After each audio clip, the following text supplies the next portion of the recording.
Hi, this video is part of the transformation videos. Today we're going to look at rotation. If you haven't seen reflection, click on the little eye in the corner and it'll take you there. Now when we look at rotation, we can turn clockwise around the pivot point or the black dot, or anti-clockwise, the other way. But we can change where we rotate from. So the pivot point, the black dot, has been moved. So we can rotate clockwise up there or anti-clockwise through that pivot point. Or we can pick the vertex of the shape and rotate that way. Whee! Or anti-clockwise. Or the pivot point could be outside the shape, so we can rotate around that point.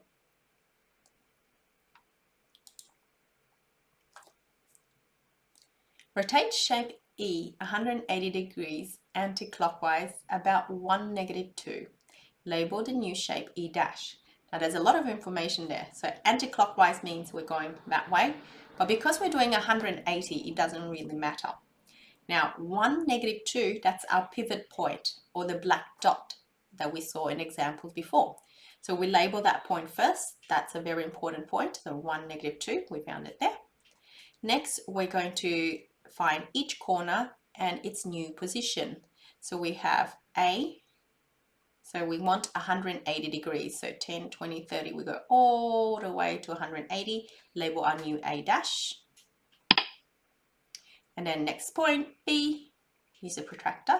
So you need a ruler to measure how far this is, and then go to 100 degrees and measure the same distance on the other side.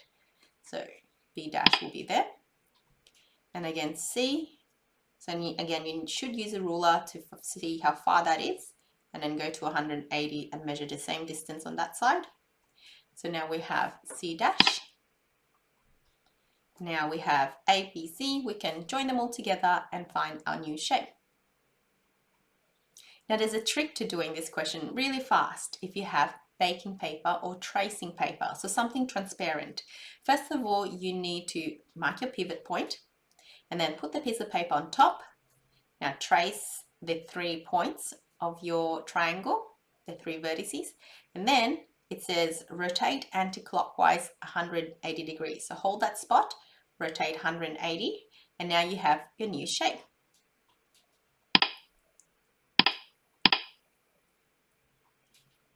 Let's do another one. Rotate shape B 90 degrees clockwise about 0, 1. Label the new shape B dash. So our pivot point is 0, 1. So 0, 1 will be here. And now we have to go 90 degrees. So let's find where A is. So it's like a tiny bit over the protractor over there. So 90 degrees. So we have 0, 90 degrees is here. So remember to use the right numbers. See how that's 180? You always start from 0. So 90 degrees is here. So because A is just about, well, my finger distance away, then I'm going to put my finger distance away over this side. So that's A dash.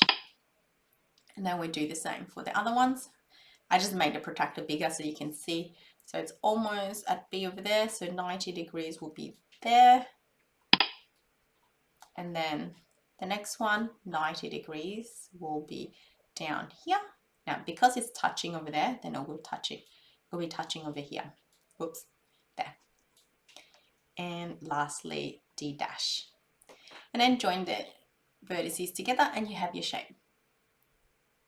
So you can see that that's turned 90 degrees. Let's do the cheat with the tracing paper again.